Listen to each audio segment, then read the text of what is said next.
Hello everyone, welcome to sweet memories. Upcoming రివ్యూలోకి వెళ్ళిపోదాం. అమర్ బాగీ కోసం ఎంత వెతికినా బాగీ కనిపించకపోయేసరికి అమర్ చాలా బాధపడుతూ తన రూమ్లోకి వస్తారు. ఇంకా అలా టేబుల్ పై ఉన్న బాగీ ఫోటోని తీసుకొని తన గుండెలకి హక్ చేసుకొని, బాగీ, నువ్వు ఎందుకు వెళ్ళిపోయావు, ఎక్కడికి వెళ్ళిపోయావో నాకు తెలియదు, కానీ ఖచ్చితంగా నా కోసం మళ్ళీ తిరిగి వస్తావనే నమ్మకం నాకుంది అని పాపం అలా బాగీ ఫోటో పట్టుకొని చాలా ఎమోషనల్గా ఫీల్ అవుతూ ఉంటాడు అమర్. ఇది ఇలా ఉండగా కొన్ని ఇయర్స్ గడిచిపోతాయి. అలా కాలచక్రంలో 5 ఏళ్ల ముందుకి కథ వెళ్ళిపోతుంది.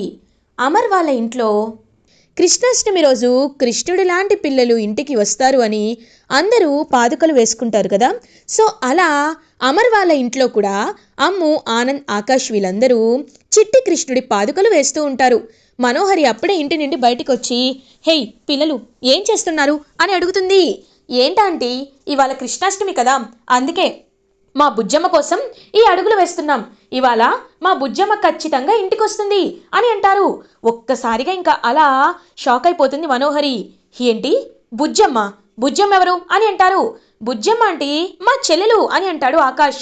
ఒక్కసారిగా మనోహరి కోపంతో రగిలిపోతూ, ఎందుకు వస్తుంది, అది రాదు, రానివ్వకుండా నేను చూసుకుంటాను కదా, అయినా ఇంకొక 2 ఏళ్ళుంది అని చెప్పి అలా ఇంకా ఆలోచిస్తూ ఉంటుందన్నమాట మనోహరి.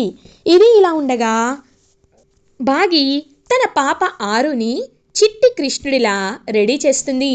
ఇంకా అలా చిట్టి ఆరు, 5 years ఉన్న చిట్టి ఆరు అలా పరిగెత్తుకుంటూ వచ్చి ఉట్టిని కొడుతుంది. ఇంకా అలా ఉట్టిని కొట్టే గ్యాప్లో మనకి ఆరుని చూపిస్తూ ఉంటారు.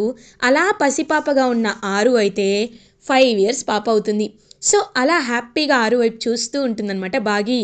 ఎప్పుడు ఆరునే ఉట్టి కొడుతుందని చెప్పి పిల్లలందరూ క్లాప్స్ కొడుతూ ఉంటారు.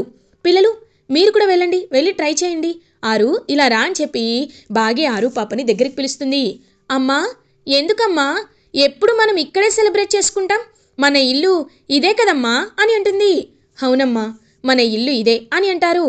అమ్మా, నిన్న లెసన్లో నువ్వు ఫ్యామిలీ గురించి చెప్తావు కదా, ఫ్యామిలీ అంటే అమ్మ, నాన్న, అక్క, చెల్లి, తమ్ముడు, తాతయ్య, మావయ్య అందరూ ఉంటారు కదా, మరి నాకెప్పుడు నువ్వే కనబడతావు, మా నాన్నెవరమ్మా అని అడుగుతుంది చిట్టి అరుంధతి. ఒక్కసారిగా పాపం బాగి అలా చూస్తూ ఉండిపోతుంది. కరెక్ట్గా అప్పుడే ఇటువైపు మనకి అమర్ని చూపిస్తారు. అమర్ పిల్లల దగ్గరికి వస్తూ, పిల్లలు రెడీ చేశారా అని అడుగుతారు. రెడీ చేసేసాం డాడ్, మీరు పాపని తీసుకొస్తున్నారు కదా అని అడుగుతారు. పాపం అమర్ ఏం మాట్లాడకుండా లోపలికి వెళ్ళిపోయి, రాథోడ్, చాలా బాధగా ఉంది, ప్రతి పండక్కి పిల్లలకి బుజ్జమ్మని తీసుకొస్తాను అని చెప్తున్నాను, కానీ తీసుకురాలేకపోతున్నాను. 5 ఏళ్ళు అయిపోయింది, ఇప్పటికీ బాగి ఎక్కడుందో ఏం చేస్తుందో అర్థం కావట్లేదు రాథోడ్, నాకు చాలా అంటే చాలా బాధగా ఉంది రాథోడ్ అని అంటారు అమర్.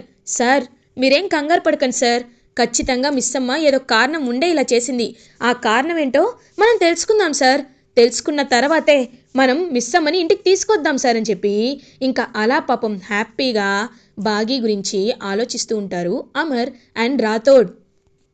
ఇదే ఇలా ఉండగా బాగి ఆలోచనలో పడితే, అమ్మా అని అంటుంది పాప. చిట్టి తల్లి, డాడీ వచ్చేస్తారు, డాడీకి మనం దూరంగా ఉన్నాం, డాడీ, అక్క, అన్నయ్య, మావయ్య, తాతయ్య అందరూ అందరూ నీకోసం ఎదురు చూస్తున్నారు, వాళ్ళని కలిసేది ఇంకా కొద్ది రోజులు మాత్రమే అని అంటారు. అమ్మా, మనం ఎందుకని వాళ్ళకి దూరంగా ఉన్నాం అని అడుగుతుంది పాప. దానికి కారణం నేను చెప్పలేనమ్మా అని కన్నీళ్ళు తుడుచుకుంటుంది పాపం బాగి. ఇంకా అలా హాస్టల్ వార్డెన్ కూడా అక్కడికి వస్తుంది. వార్డెన్ వచ్చి, భాగమతి గారు అని పిలుస్తుంది. ఆరు, నువ్వు వెళ్ళి ఆడుకోనంటారు. భాగమతి గారు, ఇప్పటి వరకు మీరు కనీసం మాకు కూడా కారణం చెప్పలేదు, కనీసం మాకు కూడా మీరు ఏ విషయం చెప్పలేదు, అయినా మీ ఫ్యామిలీ ఎక్కడుందో చూడాలనిపిస్తుంది అని అంటారు. మేడం, నా ఫ్యామిలీ నేను కలవాలి అంటే అది దైవ సంకల్పం అని బాగి పాపం అలా ఆ ఫ్యామిలీ మెంబర్స్ వైపు చూస్తూ ఉంటుంది. ఇది ఇలా ఉండగా అమర్ అండ్ ఫ్యామిలీ అందరూ కలిసి టెంపుల్కి వెళ్తారు. టెంపుల్కి వెళ్ళి బాగి అండ్ పాప ఆరు పేరుపై అర్చన చేయిస్తారు. ప్రతి పండక్కి వాళ్ళ పేరుపై అర్చన చేయించి వాళ్ళ పేరుపై అన్నదానం చేపిస్తూ ఉంటాడనమాట పాపం అమర్. ఎప్పటికైనా బాగి నా దగ్గరికి వస్తుంది అని పాపం అలా అమర్ అయితే ఎదురు చూస్తూ ఉంటాడు. అదే టైంకి ఇంకా ఒక స్వామీజీ కనబడతాడనమాట అమర్కి. ఇంకా అలా అమర్ పక్కకి తప్పుకొని వెళ్ళబోతుంటే ఆగు బాబు అని అంటారు ఆ స్వామీజీ. ఒక్కసారిగా ఆగిపోతాడు అమర్. నీవు నీ భార్య కోసం అన్వేషిస్తున్నావు కదా అమరేంద్ర అని అంటారు. ఒక్కసారిగా షాక్ అయిపోతాడు అమర్.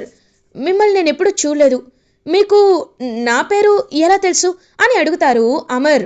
తెలుసు, నీ జీవన వృత్తాంతమంతా నాకు తెలుసు బాబు. నీది ఆ పరమశివునిది ఒకేలాంటి కథ.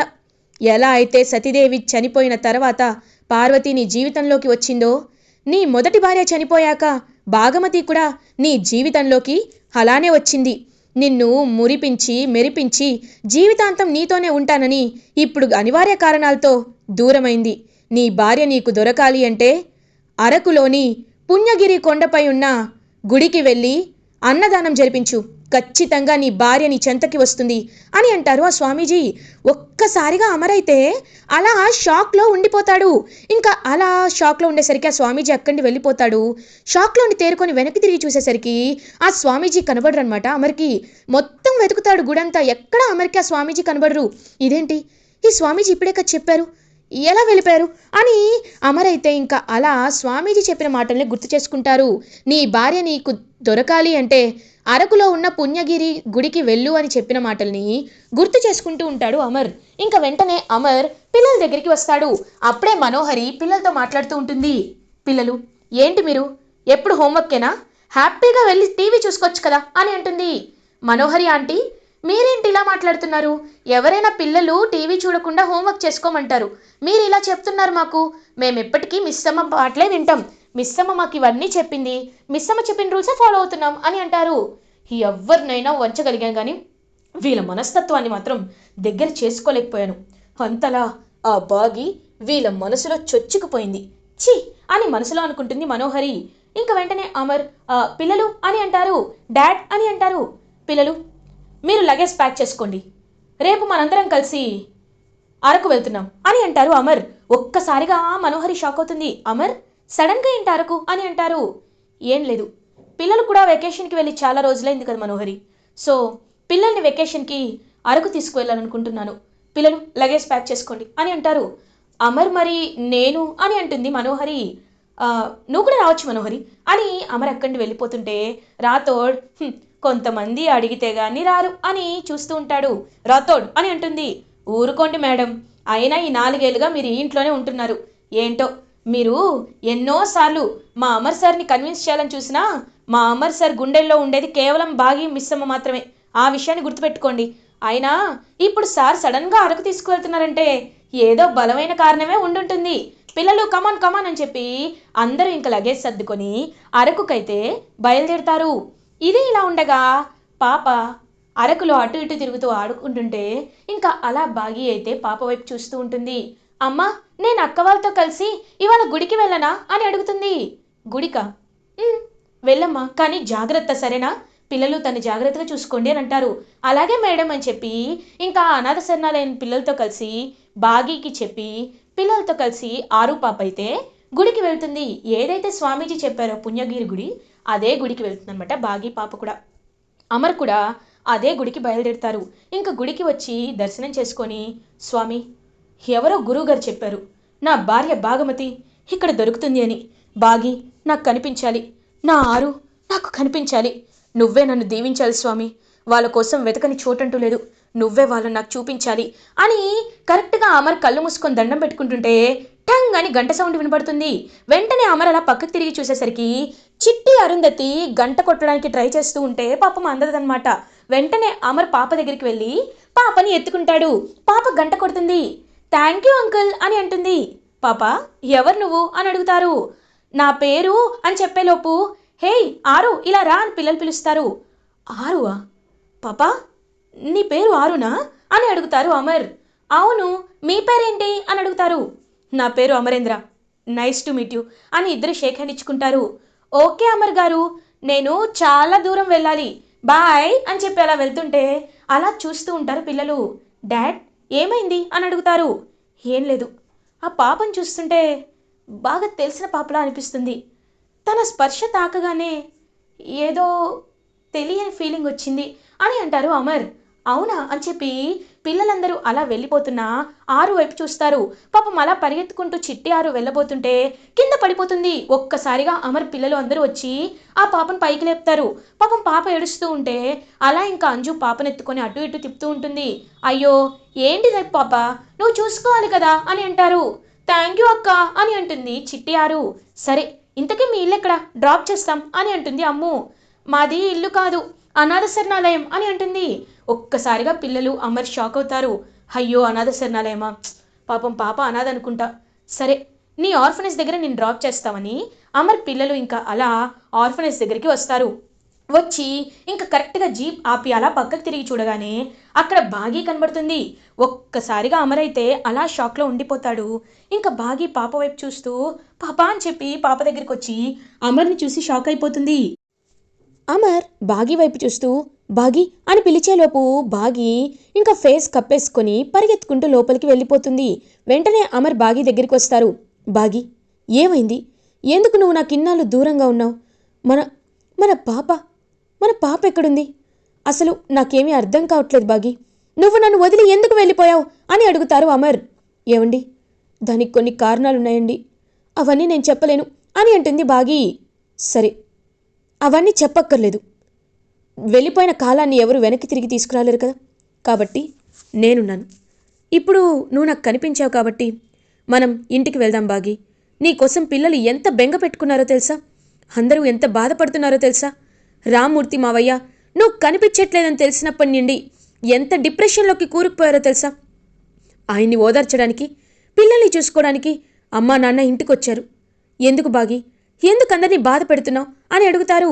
ఏవండి నాకు ఒక 6 నెలల టైం ఇవ్వండి, 6 నెలల్లో నేను ఆలోచించుకుంటాను అని అంటుంది. లేదు బాగీ, నువ్వు 6 నెలలేదో మన ఇంట్లో ఉండి ఆలోచించుకో, అంతేకాని నువ్వింకా నాకు దూరంగా ఉంటానంటే నేను ఒప్పుకోను అని ఇంకా అలా అమరైతే బాగీ దగ్గరికి వస్తారు. నువ్వు ఇంటికి వస్తున్నావు అంతే అని చెప్పి ఇంకా అలా అమరైతే ఆరు పాప దగ్గరికి వెళ్తారు. ఆరు పాప అమర్ వైపు చూస్తూ మీరు అని అడుగుతుంది. నేను మీ నాన్నని చిట్టి తల్లి అని అమర్ ఇంకా అలా పాపం పాపని హక్ చేసుకుంటాడు. వెంటనే పాప నాన్న మీరు మీరు మా నాన్న, ఎప్పటి నిండో మా నాన్న ఎవరని నేను అమ్మని అడుగుతూనే ఉన్నాను, కానీ అమ్మ నాకెప్పుడూ చెప్పలేదు, మీరే నా నాన్న అని చెప్పి పాప మారు పాప కూడా అలా హక్ చేసుకుంటుందన్నమాట అమర్ని. ఇంకదంతా చూస్తూ బాగీ ఎంతో హ్యాపీగా ఫీల్ అవుతుంది. కానీ ఆ పంతులు గారు అని బాగీ ఆలోచించేలోపు వెంటనే ఇంకా అలా అక్కడికి ఒక స్వామీజీ వస్తారు. ఎవరైతే అమర్కి గుడిలో కనపడి అరకు వెళ్ళమని చెప్తారో అదే స్వామీజీ అనమాట. ఇంకా బాగీ ఉన్న దగ్గరికి అనాథ శరణాలయానికి కూడా ప్లేస్ అక్కడికే వస్తారు. వచ్చి చూసేసరికి అమర్ స్వామీజీ మీరే నా వైఫ్ ఇక్కడ ఉంటుందని చెప్పారు, థ్యాంక్ యూ సో మచ్ స్వామీజీ అని అంటారు. చూడు బాబు, అప్పుడే అంతా అయిపోలేదు, ఇప్పుడిప్పుడే సరికొత్త కథ మొదలవబోతుంది, అమ్మ భాగమతి అని అంటారు. ఇంకా బాగీ స్వామీజీ దగ్గరకు వస్తుంది. భాగమతి నీ పాప జన్మజాతకాన్ని మీ కుల గురువుకి చూపించండి అని చెప్పి అక్కడి నుండి వెళ్ళిపోతారు. ఒక్కసారిగా బాగీ ఏమండి ఇప్పుడు వద్దు అని అనేసరికి బాగీ ఆయన చెప్తున్నారు కదా, ఆయన చెప్పారంటే ఖచ్చితంగా ఏదో ఒక అర్థం ఉంటుంది, మనం చూపిద్దాం బాగీ అని చెప్పి అమర్ ఇంకా అలా వాళ్ళ కుల గురువు దగ్గరికి తీసుకెళ్ళి పాప జాతకాన్ని చూపిస్తారు. పాప జాతకం చూసి పాపం గండం ఉందని చెప్తారేమోనని బాగీ భయపడుతుంటే అమ్మ పాప జాతకం చాలా అద్భుతంగా ఉంది, పాపది మహర్దశ, తనకి మంచి యోగం ఉంది అని చెప్పడంతో ఒక్కసారిగా బాగీ షాక్ అయిపోతుంది. అంటే పాపకి ఎలాంటి గండం లేదా స్వామి అని అడుగుతుంది. లేదమ్మా, పాపకి ఎలాంటి గండం లేదు, మీరు ఈ పాప పుట్టిన తర్వాత మీ ఇంట్లో కలిసి వస్తుంది అని చెప్పి ఇంకా అలా స్వామీజీ చెప్పగానే ఒక్కసారిగా బాగీ షాక్ అవుతుంది. ఇంకా వెంటనే బాగీ అయితే ఇదంతా ఖచ్చితంగా మనోహరి వల్లే అయ్యుంటుంది అని ఒక్కసారిగా ఇంట్లో బాగీ అడుగు పెట్టి మనోహరి గొంతు పట్టుకుంటుంది. ఒక్కసారిగా షాక్ అయిపోతుంది మనోహరి. ఏయ్ బాగీ ఏం చేస్తున్నావు అని అంటుంది. హేయ్ రాక్షసి, నాకు తెలుసు ఇదంతా నువ్వే చేసావు, కావాలనే ఆ పంతులు గారితో మాట్లాడి నేను నా భర్తకి దూరం అయ్యేలా చేసావు కదా. ఇప్పుడు చూడు మనోహరి, నేనంటే ఏంటో నీకు చూపిస్తాను, ఖచ్చితంగా చూపిస్తాను. ఇప్పుడు వచ్చింది బాగీ కాదు, భాగమతి 2.0 అని గట్టిగా మనోహరికి వార్నింగ్ ఇస్తుంది బాగీ. ఇంకా మనోహరి టెన్షన్ పడుతూ అమ్మో ఈ బాగీ అందిందంటే ఖచ్చితంగా చేస్తుంది, ఇప్పుడు నన్ను ఏం చేస్తుందో అమర్కి ఏం చెప్తుందోనని భయపడుతూ ఉంటుంది మనోహరి. ఇది ఇలా ఉండగా రణ్వీర్ జైలు నుండి విడుదలవుతారు. 7 ఏళ్ల అతనికి కఠిన కారాగార శిక్ష వేయడంతో ఆ జైలు శిక్ష మొత్తం పూర్తయిపోవడంతో ఇంకా అలా రణ్వీర్ అయితే జైలు నుండి రిలీజ్ అవుతాడు. మనోహరి, నీ వల్లే నేను జైలు పాలయ్యాను. నువ్వు పాపం తీసుకొని వెళ్ళిపోయావు కాబట్టే నాకు నా ఆస్తి దక్కలేదు. నా ఆస్తి దక్కలేదు కాబట్టే నేను వాళ్ళ కప్పు తీర్చలేక జైలుకు వెళ్లాల్సి వచ్చింది. నువ్వు చెప్పావని అమర్ వాళ్ళ ఫ్యామిలీకి బాంబు కూడా సెట్ చేశాను. కానీ కనీసం నువ్వు నన్ను చూడ్డానికి కూడా ఒక్కరోజు కూడా రాలేదు. నీ సంగతి ఖచ్చితంగా చెప్తాను మనోహరి. ఇకపై నీకు సహాయం చేయడానికి కాదు, నీకు శత్రువుగా మారడానికి నేను వస్తున్నాను మనోహరి అని రణ్వీర్ మనోహరిపై కోపంతో రగిలిపోతూ ఉంటాడు. ఇలా ఎపిసోడ్ ఎండ్ అవుతుంది. ఫర్దర్ ఎపిసోడ్ రివ్యూస్ ముందుగా మీకు కావాలి అనుకుంటే మా ఛానల్ని సబ్స్క్రైబ్ చేసుకోండి. Thanks for watching.